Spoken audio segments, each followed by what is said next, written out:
Good afternoon and welcome to our first webinar. This is hopefully the first of a number of webinars that we'll be doing, and this one is for those who are concerned about somebody with dementia or memory loss. Now, I'm Adrian Toft, I'm the Program Manager for EnlivenPlus. My background is initially in musculoskeletal medicine, spent the last few years out in the commercial sector doing turnarounds of companies, and been extremely fortunate to find a project with a purpose that I'm extremely passionate about. So from around about just over a year ago, started researching what was being done overseas, having focus groups with a number of people around the country. So with living with dementia, there was GPs, specialists and other organisations, and really looking at what could be done to improve the lives of people with dementia, and particularly in the community. So this has now become my passion project and something that I'm really looking forward to seeing whether we can change some of the culture of care within New Zealand. For us, there is a lot of misinformation or lack of information that is around on dementia, and because of that it remains a much more challenging condition than it should be, and it's more stigmatised than it should be. And an important thing for us is to address this and make lives a whole lot easier for people. So I'll introduce you to Ruth in a second, hoping you will find this recording informative. The original plan was to make this an hour. Now, unfortunately, Ruth and I are fairly talkative people, and it ended up being a bit of fun, ended up taking a whole lot longer than we expected. So the way that I've done it is we've broken it down into two sections. You'll get an advert break in the middle, go and make a coffee or put it on pause and watch it on another night, but I'm sure you'll find the information in here informative. The other thing I should note is that we've tried to cover a wide range of topics, really, and particularly for those people who have family with dementia. So this one is got a wide scope to it. For more focused sections, we have done something called Conversations About Dementia, which we'll be putting onto the website shortly. Something else we're quite excited about.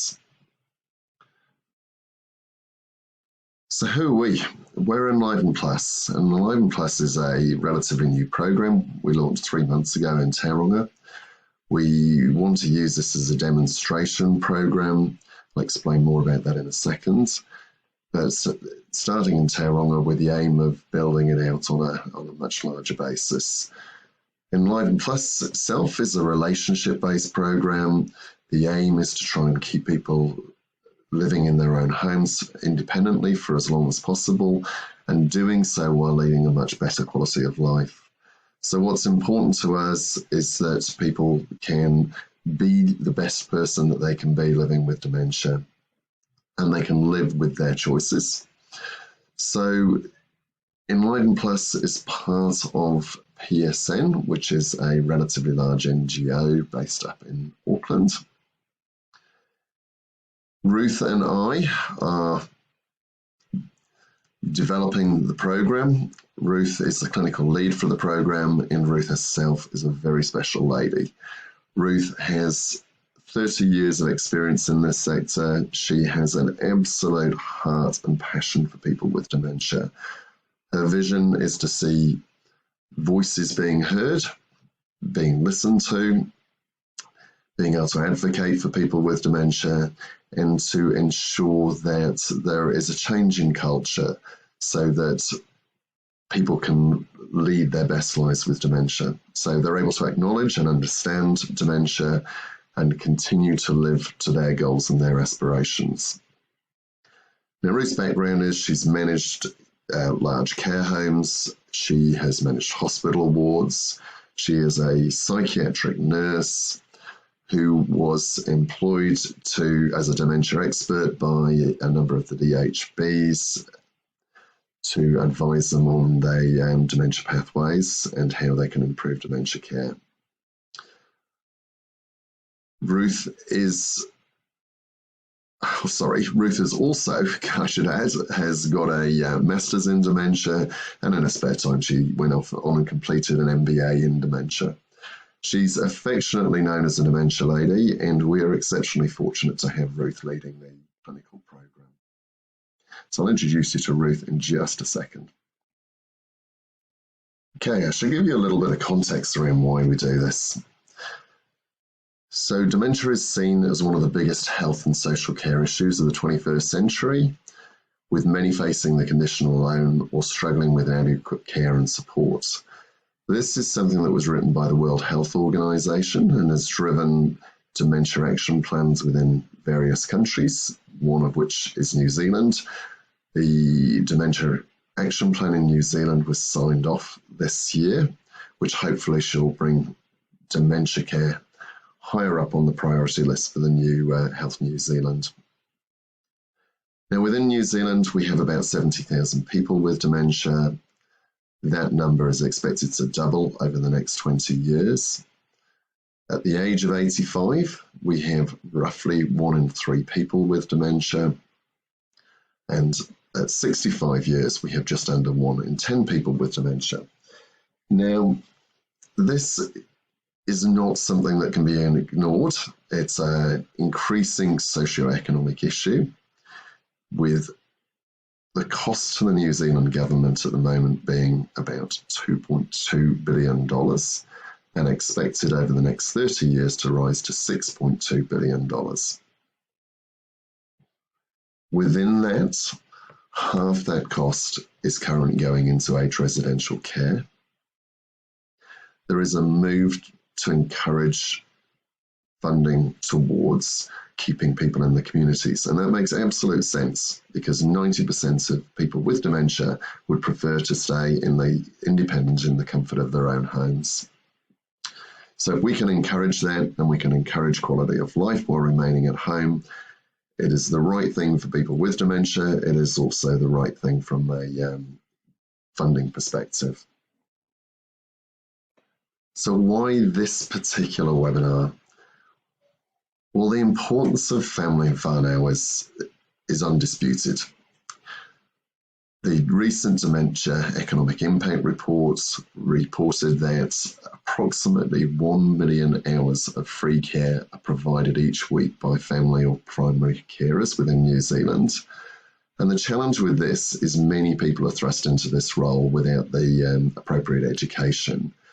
So you're dealing with a complex condition without the tools to necessarily be able to deal with that.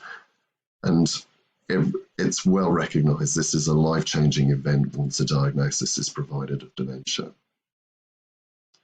We want to see that people are better educated and aware of what's going on, because once that happens, the pathway through dementia is made a whole lot easier. When we did the initial focus groups, the feedback that came back was that it was a fairly fragmented system. It was quite a difficult system to navigate.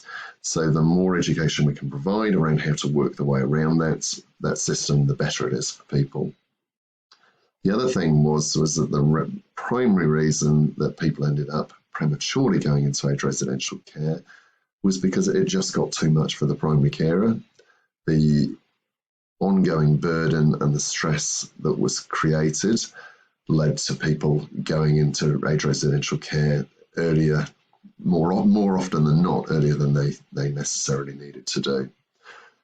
So if we can support people who are the primary carers and the family to have a better understanding, again, we can support those wishes of people to remain in their homes for longer. The other things that we found that came out very clearly were that there was an ever-decreasing world for people living with dementia and for the primary carers. And that was sometimes to do with friends pulling backwards a little bit. It was sometimes to do with the person with dementia and their comfort levels and them starting to withdraw a little bit from society. So the importance both for the person with dementia and for the primary carers is to keep people being able to connect to the world that they want to be connected to. And the other thing that came out very clearly is that voices needed to be heard. So we can't decide what is the right thing for somebody with dementia or the primary carer. We really need to understand the goals and aspirations of those people. And so for us, our goals are very, very clear. We want to be able to support people to live their best lives with dementia. We want them to remain independent in their homes for longer, should they choose to do so. And we want people to have a higher quality of life. And for people with dementia, that was around having purpose to the day, was waking up in the morning with something that they had that was meaningful to them within the day, that their life was opened up and they remained connected to the people that were important to them. We want to ensure that people can acknowledge dementia but not be defined by dementia, so that the person still remains the person and their goals and their aspirations can still be considered. The other things that are important are that for us, that there is better education within the sector. And by better education, we go out and we do a number of presentations. We have the goal of trying to improve awareness and understanding of dementia within the public. The other side of that is the support workers that are going in to see people. We're looking to improve the education of those people so that they can understand dementia, understand some of the reactions that go with dementia, and therefore better support people. The outcomes and equity is really being done through the EnlivenPlus program. And as I said earlier on, that is a demonstration program where we want to show that people are getting improved quality of life, and through showing that there's a better model of care. If we can do that, the ultimate goal is to be able to take something to government and say, listen, from a socio-economic perspective, this is the way to go. Now, would you please provide some funding for this so that there is better equity for people all around? And the other thing that is important within this is that there is better integration of services. We listened, we heard that the system was fragmented. To get the goal of making changes, we all need to work together, and the various organisations need to work to their strengths so that we create a stronger dementia ecosystem. Hopefully that gives you an idea of why we do what we do. Now, I will pass you over to the recording that we have done with the frequently asked questions, some of which are the ones that we hear on a regular basis, others that were provided to us either before or during the webinar. So please enjoy, and apologies for me being just a voice in the background, but really the person that you want to listen to is Ruth, so enjoy. So good afternoon, Ruth. Hello. Hello. So let's start with a simple one, shall we? Dad has been diagnosed with dementia. What actually is dementia? So I'm not going to start with that question whatsoever. So I'm actually going to take us back to the evening when we did this live, because on the day I was really quite scared, and I know that impacts on my thinking processes. Today, my nervousness has caused me to get the giggles. So sitting behind how everybody presents is their emotions. But for me, what was really clear in my mind when we did this live was that it was very scary for me. Outside of my dementia role, I'm quite a quiet and timid person. And for me, my nerves come out in that I start to gabble, or I might have a bit of a stutter, or I might stumble over my words. But on the night, it was really useful to help other people understand that it also happens to people with dementia. So for me, doing a webinar, I'm going to have an hour's worth of nerves, and I'm going to struggle to pull bits of information out of my brain.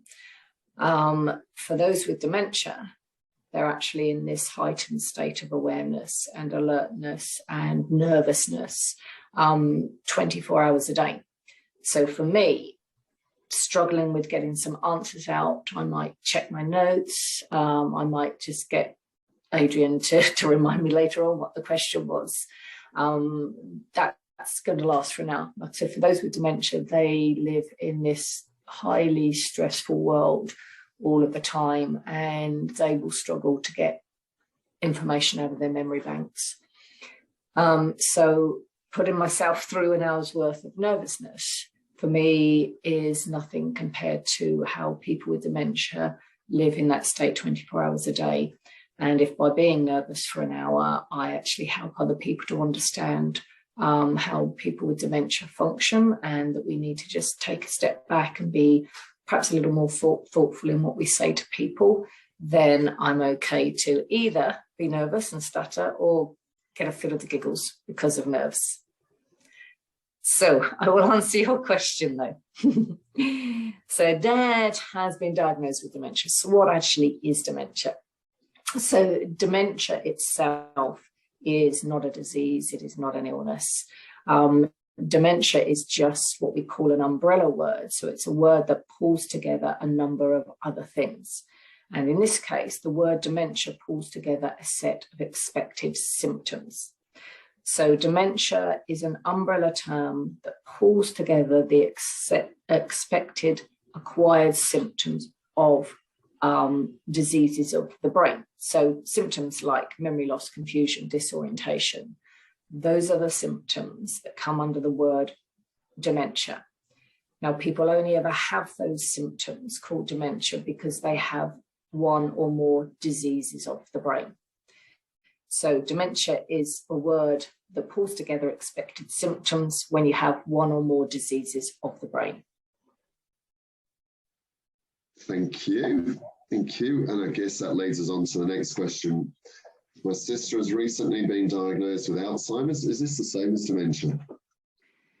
And it's commonly asked question, get asked it all of the time. And unfortunately, the word Alzheimer's and the word dementia are used in many areas as if they're the same thing, but they are completely different things. So Alzheimer's is one of the disease processes that affects the brain, that causes the brain to have these symptoms we call dementia.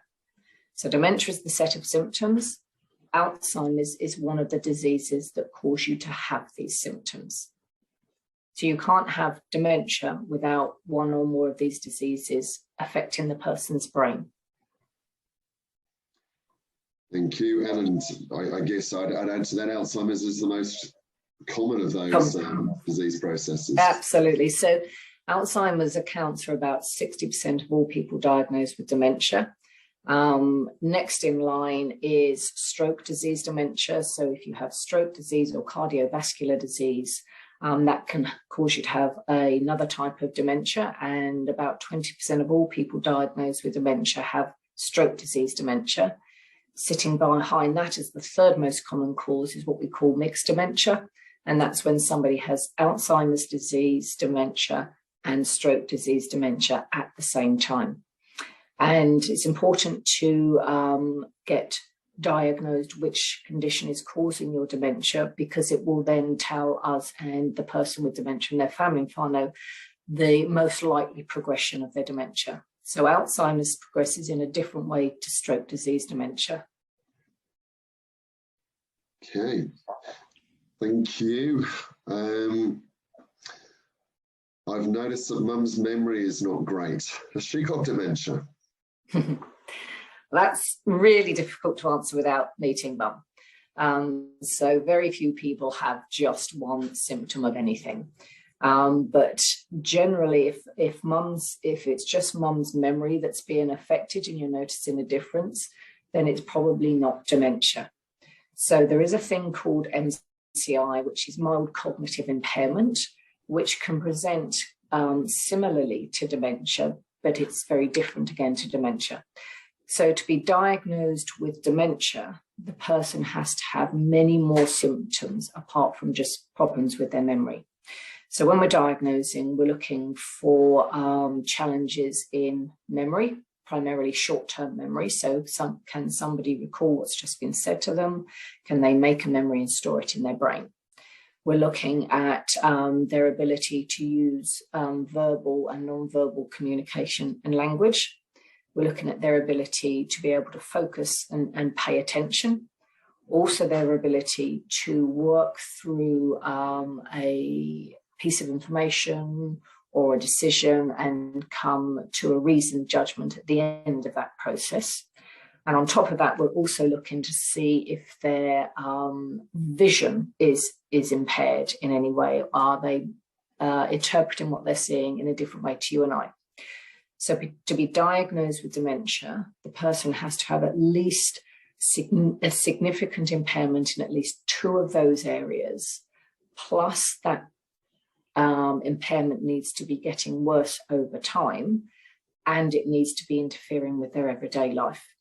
So straightforward memory loss doesn't mean the person has dementia. So without getting a good history or meeting mum, it's really hard to know. But if it's just memory loss, then it's almost certainly not dementia. But my advice would be, if you've got concerns, try and persuade mum to go and see her GP and have some testing. Okay, thank you. This next question is one we pretty much get asked at every meeting that we go to. My older brother, well, not necessarily in this this wording, but the same principle. My older brother and my uncle have also had dementia. Am I going to get it? Yeah, so the big worry here is dementia a genetic condition? And lots of people through the generations have somebody with dementia in their family. And of course, the natural worry is, I'm going to be the next one in line. So the broad answer to that question is no, dementia is not a genetic condition, but there are some caveats sitting behind that. So there are a number of very rare causes of dementia that are directly affected by the person's genes. And those are things like Huntington's disease dementia and frontal temporal lobe dementia. And also Alzheimer's disease if you get it particularly early in your life. But apart from those 3 very rare conditions, dementia is not passed on through the genes. It's not inherited. It's interesting, and just about it, like we said, every meeting somebody asks the same thing, and you can almost see the relief when that answer comes through for most people. Absolutely. And what people need to hear also is, to be fair, if you develop dementia, a lot of it is complete bad luck. You just happen to be the 1 out of 3 that got the dementia.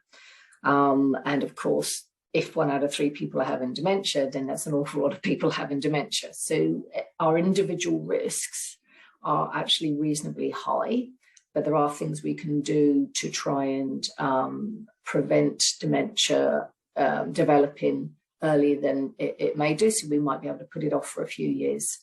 But overall, your genetics aren't going to play a big part. Apart from, so I said earlier, stroke disease dementia is the second most common cause. So genetics do have a tiny piece to play in whether we develop stroke disease or not, and that our genetics might predispose us to developing stroke disease. But what we can do is reduce our risks of getting stroke disease and therefore stroke disease dementia. Right, so that's where that phrase comes from. What's good for your heart is good for your brain. Absolutely. So if we keep our heart healthy, so we stave off cardiovascular, so heart disease and disease of the blood vessels in the brain, then we help maintain our brain health. And all that means in day-to-day terms is you eat a healthy diet, nice balanced diet, you don't drink too much alcohol, you don't smoke. So if somebody smokes, they increase their risks of stroke disease quite massively. You are active, you do things that help your brain keep active. And again, we get asked an awful lot, does that mean doing Sudoku? So if I do a lot of Sudoku, is that going to stop me getting dementia? Unfortunately, no. So if you do a lot of Sudoku, what it will do is make you really good at doing Sudoku. That's it, because it doesn't light up enough parts of your brain. So having good brain health is looking after your heart and exercising your body and exercising your brain. And good brain exercise includes doing things that light up many different areas of the brain at the same time. And good examples of that are if you learn a new instrument or you learn a dance move. When you do those things, you engage a lot of different parts of your brain. So you engage your memory banks. So if I'm being taught to learn an instrument, I have to concentrate, which lights up one part of my brain. I have to listen to the instruction, which lights up another part. I have to put those instructions into my brain, which lights up another part. Then I have to recall, I have to pull that information back out of my brain, which is good for your brain health.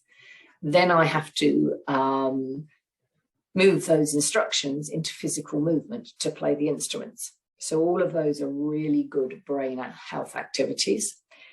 To get even better brain health, what you do is those activities, the new dance move, learning an instrument, you do it with a group of people.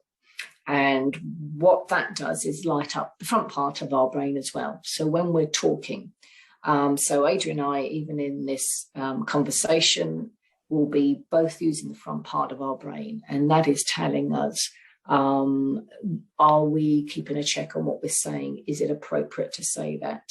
Am I able to read Adrian's facial expressions to know when to stop talking? Can Adrian read my facial expressions? So that uses this part of the brain. So if you involve the frontal lobes and the rest of the brain, you're basically giving your brain a really good workout. And that's one of the best ways to try and reduce your risk of getting dementia. Fantastic, Ruth. We won't talk about your own individual dance moves on the floor at the weekend. They were fabulous. We'll move to the next slides. Right, my husband is only 54 years old, and we've been told he has moderate stage young onset dementia. At 54, that can't be right, can it? I thought only old people got dementia. And if you got it, then surely it's only mild or early dementia. Yeah, so unfortunately, this is another area where words get used incorrectly and they get used as if they're the same thing, which causes a lot of confusion. So people younger than 65, so a 54-year-old certainly can develop dementia. And we know about 1/10 of all people diagnosed with dementia will be diagnosed under the age of 65. So when you receive a diagnosis of dementia and you're under 65 years old, you are said to have young onset dementia. So young onset just means you're under 65. So the mild, the moderate, the severe stages of dementia refer to how progressed in the journey with dementia you are. So in effect, mild, moderate, severe is telling us how much damage has happened to the brain. So young onset is you're under 65. Mild means that you haven't yet got much damage to your brain. So young onset, moderate stage means the person is under 65 years old and they have got a moderate amount of damage to their brain. But the words are very confusing. Okay. Right. Now, if I remember correctly, this is a question that came in from Chrissy during the webinar. I'm pretty sure that my mum has dementia, but Dad insists she's fine and says I'm just poking my nose in. He also keeps answering for Mum. Can you help me start some conversations with them? Ooh.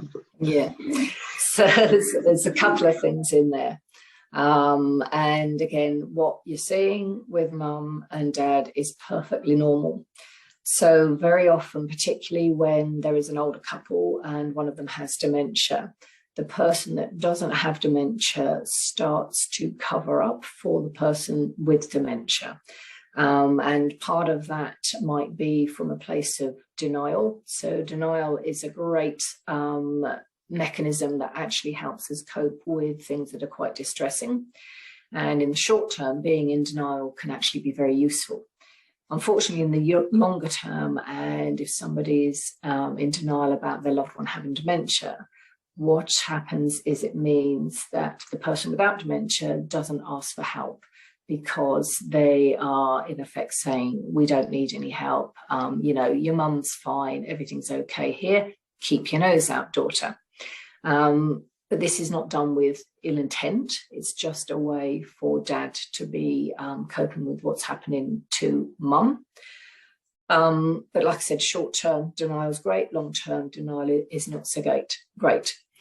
Also, what might be happening is that dad has heard the usual narrative about dementia, that it's scary, it's downhill from here, there's nothing you can do, try not to burden people. So dad almost certainly, again, and we see this a lot, will be trying to distance adult children, not to keep children at a distance, but to almost protect them from the fact that mum has got dementia. And in mum and dad's view, there's nothing that can be done. So what we can try and do, and what you could try and do to start opening up those conversations with dad, is changing the narrative around dementia. So avoid using all the negative terms, things like demented, or it is downhill, there's no hope, and turning them into positive conversations about, I've watched this webinar and, you know, I picked up that there is positive things to dementia. There are things that can be done to support people to live well. So it's really difficult for mum and dad, but it is completely normal that they are keeping it from you, in a way trying to protect you. Also, what really helps people sometimes is when somebody from outside the family comes in and starts to talk with them. So recently I met an amazing family. So I'd gone along to, invited along by the adult daughter to talk to dad about mum who had dementia. And the daughter was saying to me, look, dad needs help. Mum is, you know, close to going into care probably. I don't know what to do. He won't listen to me. He's, you know, just saying, we're fine, I'm coping. So I went along and had a chat with them. And just by being a different person that is not emotionally connected in that family unit, I was able to start asking the questions of dad, you know, what do you think might be happening with your wife?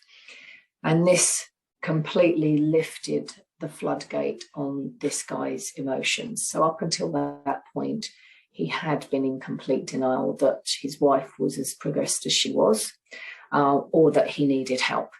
And what actually happened is he got very upset, because in effect, he had suddenly admitted to the world and his daughter he couldn't cope. He was close to putting his wife into care, and he did need help. So it's really hard, but it's really common. And sometimes having that, like I said, that outside person coming in and just having those, starting those difficult conversations really does help everybody.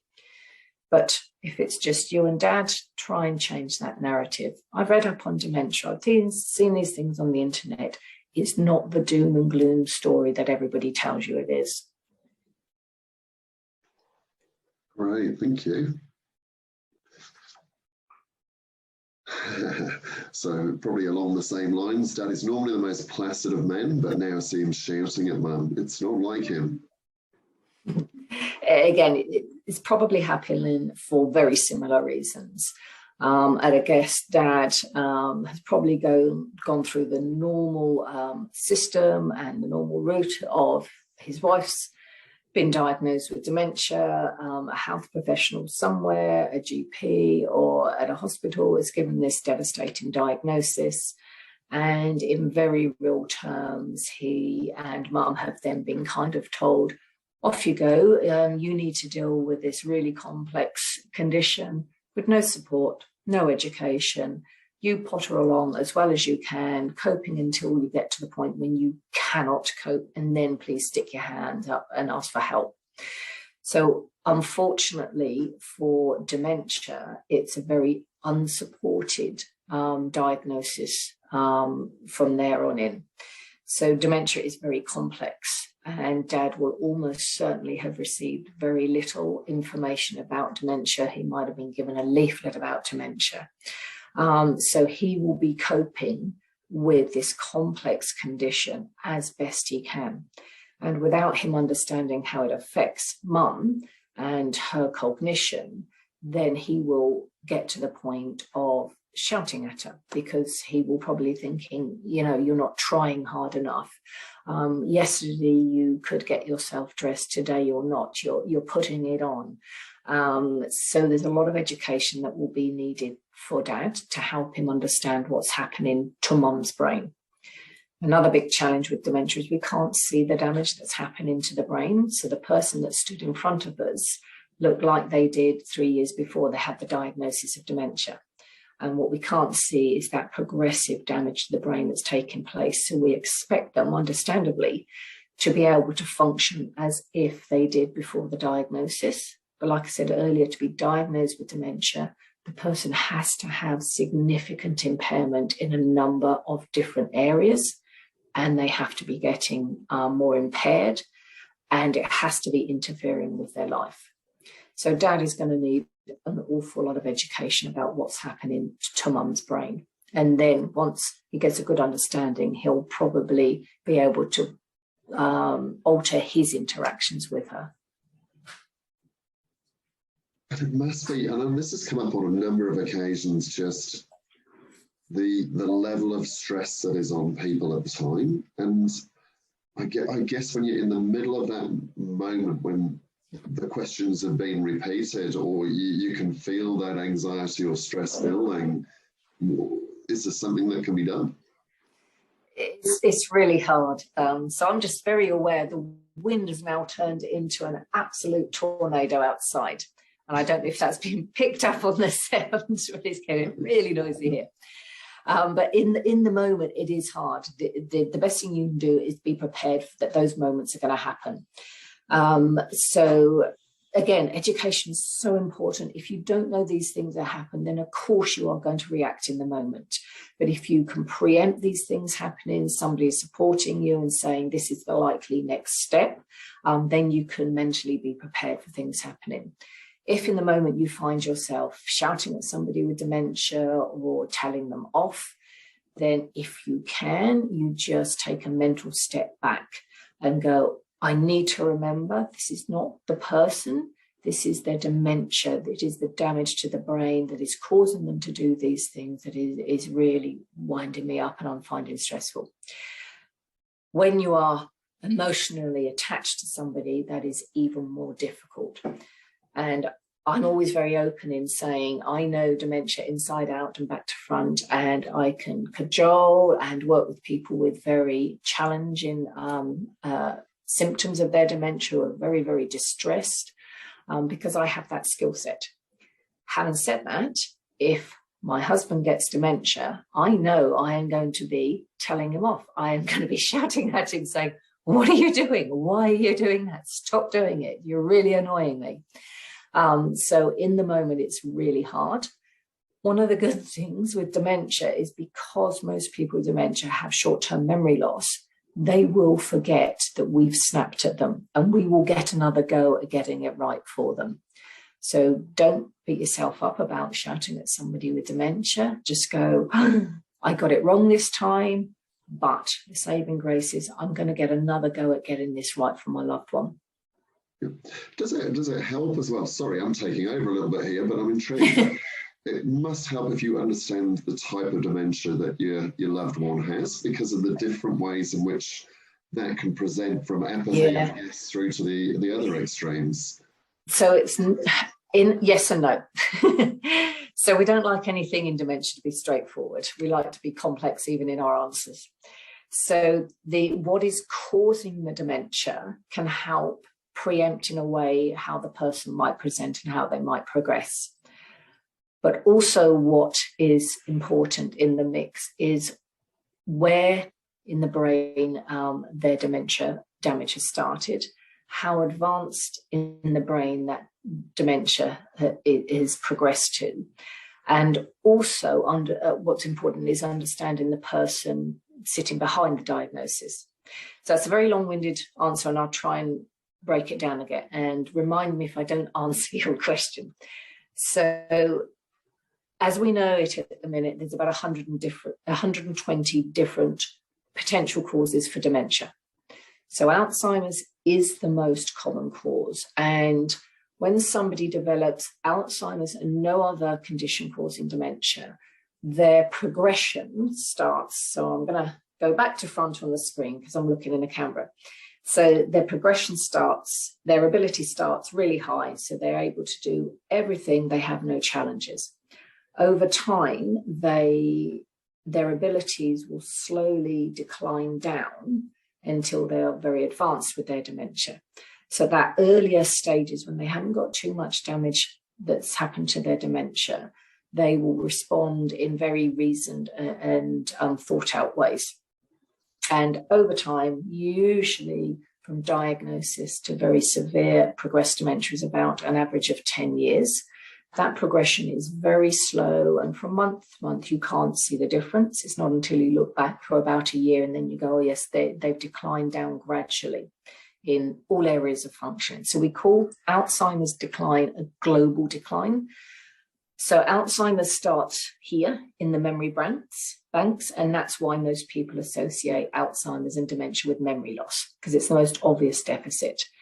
Then what the damage does, it travels to the front of the brain and then slowly travels around and back to the bottom of the brain.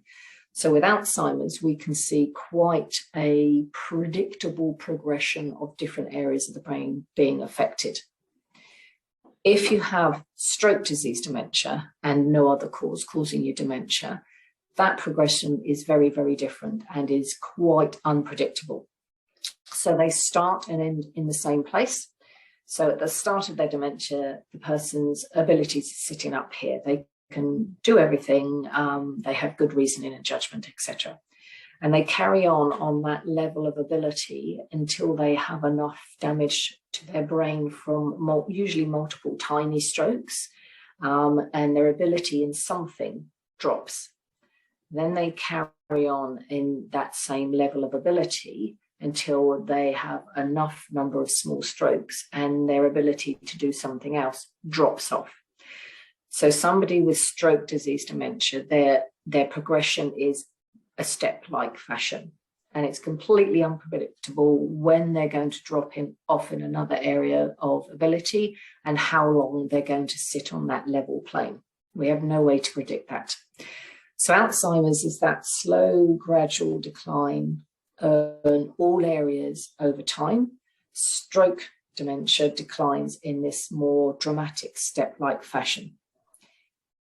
Now, unfortunately, if you have Alzheimer's disease and stroke disease at the same time causing your dementia, you have both of those progressions going on. So you have that global background decline of Alzheimer's plus that more dramatic decline in from vascular disease dementia. So with Alzheimer's, we can predict a little bit of how the brain is going to be affected, what's going to be affected first and what's going to be affected last. With stroke disease dementia, is completely unpredictable. If you have something like frontal temporal lobe dementia, then that's a completely different pattern again. And the key with frontal temporal lobe dementia is to know that it doesn't present the symptoms anything like Alzheimer's and how we expect somebody with dementia to present. So if we talk about dementia, most people go, the person's got memory loss. If somebody's got frontal temporal dementia at the early stages, so the first few years of them having dementia, they have no damage to their memory banks whatsoever. So their memory is completely intact, and it completely floors people because you go, well, I've just been told my dad's got dementia. Yeah, he's got perfect memory. It doesn't make sense. The person with dementia will also say, what are you talking about? I can't have dementia. I have perfect memory. You test my memory. You ask me what I have for breakfast and what I'm doing tomorrow, and I can answer those questions. So it can be really confusing. But frontotemporal dementia affects this part, the frontal areas of our brain first. And this is where, amongst other things, our personality sits, our ability to make good judgments sit. So somebody with frontotemporal dementia, their personality might switch dramatically. And one of the questions we ask to understand if they've got frontotemporal is if the person starts to use swear words a lot. And we might say to the spouse or the adult children, would your mum normally use swear words? Or they will tell us, and they generally apologise for the person a lot. I'm so sorry. My mum's never sworn before in her life. And we go, so this is unusual. And that means this part of the brain is being affected. So depending on the cause of your dementia diagnosis, that can tell us a little bit of what is likely to happen next. With frontotemporal, again, it's a very complex condition. So it's, like I said, it starts off here, doesn't affect the memory banks until a few years in. But once the damage gets back to the memory banks, then that person starts to follow quite a similar progression to somebody with Alzheimer's. At the end of the day, what we need to remember is not the symptoms that they are presenting with, but how we support them to live with those symptoms. That was an absolutely amazing answer. We went a long way away from the slide, but actually it was super useful. And it actually reminded me, because I know where I was coming from before was, I remember a particular lady during the focus groups, one of the things she struggled with was, she said her husband would go out socially and he'd be absolutely fine. But when he came home, complete apathy, wouldn't talk to her at all. Yeah. Do you see much of that at all? So apathy is a separate thing again, and so is going out and being able to hold it all together. So most people with dementia, until they're at very advanced stages, they can hold it all together for a couple of hours. And again, this causes an awful lot of confusion for people, particularly when adult daughters adult children visit mum, dad with dementia for the afternoon or something. So the person with dementia can literally hold it all together, present well. They put a lot of stress on themselves by doing this. They hold it all in, they present really well, they have good social skills. The adult children go away and go, I don't know what you're talking about, Dad. She is not as bad as you say she is. And you can bet your life, Dad will be saying, please come and live here for a week. Then you will see the times when she can't hold it together. So again, perfectly normal, very stressful for the person with dementia, very tiring because they're using a lot of mental energy to do that. But they're trying to save face for themselves. And what was the other thing you said? I've forgotten. Apathy. So apathy is a bizarre thing. Apathy happens a lot for people with dementia, and it can happen at any part in the journey. So it's not connected to early stage or middle stage or last stage. It just pops up when it pops up. So in the brain, we have all of these different circuits, and one of them is called something like this singular angulate circuit or something like that, and that is to do with apathy. So when that particular circuit is damaged, then the person becomes apathetic. And being apathetic for somebody with dementia basically means that they can't start things. So they can't start a conversation. They can't start doing something.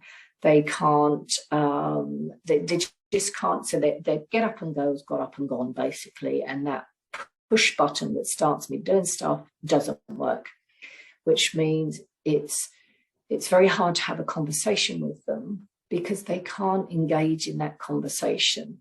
One of the key things to be aware of about apathy is that it is very different to depression. So somebody who is apathetic, experience apathy, might just sit in a chair all day long, not talking, not doing anything, not wanting to do anything. They might sit there with the head down and they look depressed. But if you ask the person, they don't feel depressed. So if you said to them, do you feel that life is worth living, or are you feeling low, or your mood's not so great? They go, no, I'm fine. So apathy doesn't equate to the person being depressed, even though they look like they might be depressed. If somebody is depressed, They might be sitting there all day in their chair, not doing anything, not wanting to do anything, not wanting to converse or get dressed out of their pajamas. But if you ask that person, what's your mood like? What are you feeling? I feel dreadful. I wish my life would end. I'm not enjoying anything. I'm the most sad I've ever been.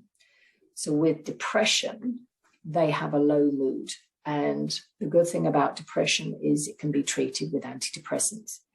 So somebody with dementia who is depressed, and there is specific testing we can do to work out if somebody with dementia is depressed, even if they can't verbalize and talk to us, then we would, if they're depressed, we would advise that they are prescribed antidepressants, the same as you and I. If either of us or whoever happens to be listening becomes depressed, we'd either have talking therapies or antidepressants. Somebody who's apathetic, they are not depressed, therefore we wouldn't put them on antidepressants because there's no depression to treat.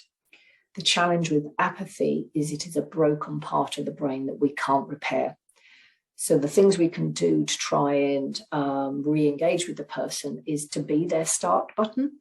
And sometimes when somebody is apathetic, if we start doing something for and with them, they will take over and carry on. So someone who's apathetic won't be able to necessarily get themselves up and washed and dressed in the morning. But if we start putting the shower on, we got some nice smellies in the bathroom, we set the scene, we might get a flannel that's nice and warm and wash their arm, we start doing that process for them. Some people can then take over that process once we've started it for them. Wow. I was just thinking, if I smile to myself in the middle of that, I do apologise. I was just thinking, there's so much knowledge and passion that comes out of your head sometimes. It's scary what sits up in my head. I guess just taking us back to that slide, I guess the last thing really I guess is a question around respite. Is for that person, there's also that need for time out, isn't there, in Dan's situation here? The respite is one of the biggest ways of supporting somebody to look after somebody with dementia in their own home. The big challenge about respite is trying to source appropriate respite that actually does what it's aimed to do. So the aim of respite is to give the person caring for the person with dementia a break away from that caring role, to allow them to go and do things that they want to do and to take a breather, or just to go off and sit in the cinema for 2 hours and switch off. The big challenge is how we do that for the person with dementia without causing them a huge amount of distress. So at the minute, the system is not terribly helpful. So the system is set up to provide week or 2 week blocks of respite for people with dementia in a care home. Now, what that means is the person with dementia has to be taken from their house, their home where they live and they can function in, they're familiar, it feels safe, to a care home for 1 or 2 weeks. And however fantastic the care home might be for that person with dementia, it is not just living somewhere else for a week or two. It's actually like they are going to a completely new planet. They don't know where anything is. They don't know where their bedroom is. They're often told they can't go back to their bedroom, or they have to sit here with 20 other people they've never met in their life and be social with them. They don't have anybody around them that is familiar. They don't know who to ask. They're scared to ask. So all of that emotional stuff is very hard for the person with dementia. For the family carer, usually the spouse, they might go along and visit the person, and then they see how distressed their loved one is. And the respite turns into the husband or wife actually going and visiting the person in the care home for as many hours of the days that they are allowed to, because they're actually then very worried about the distress that it's causing their loved one. So that's in care home respite, which is the most common cause, funded respite, but it is not the most appropriate for people with dementia. So we're starting to get much more inventive.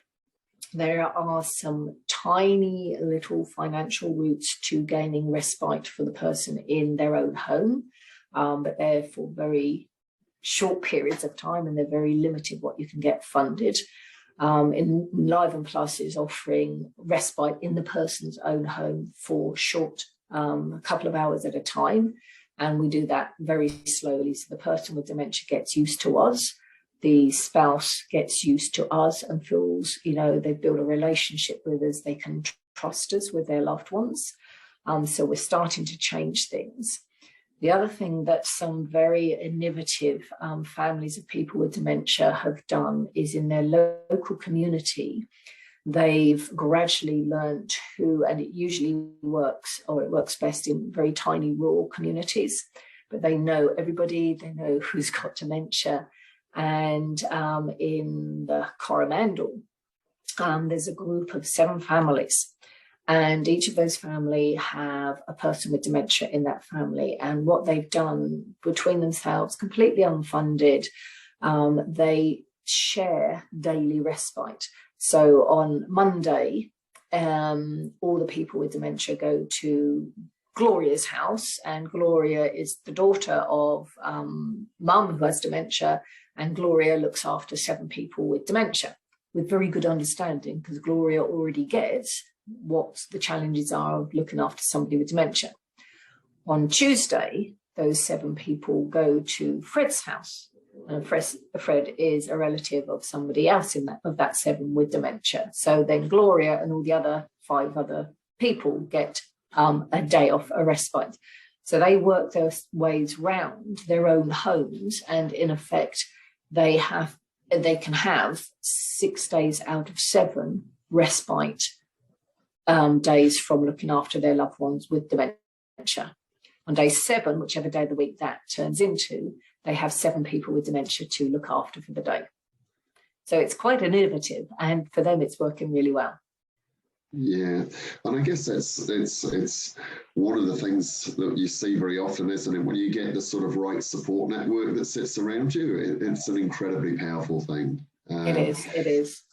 Hey, listen, I think what we're going to do is one thing. When we started this off, and we talked about doing a webinar on the families whānau, looking after people that they were concerned about, it was quite a broad spectrum of questions that we had. And I think moving forwards, we'll focus on some of those areas in a little bit more detail. But for today, because it's broad spectrum, it's actually a reasonably long webinar. So I'm just thinking, if we take a 5-minute break and grab a glass of water or something, is that okay with you?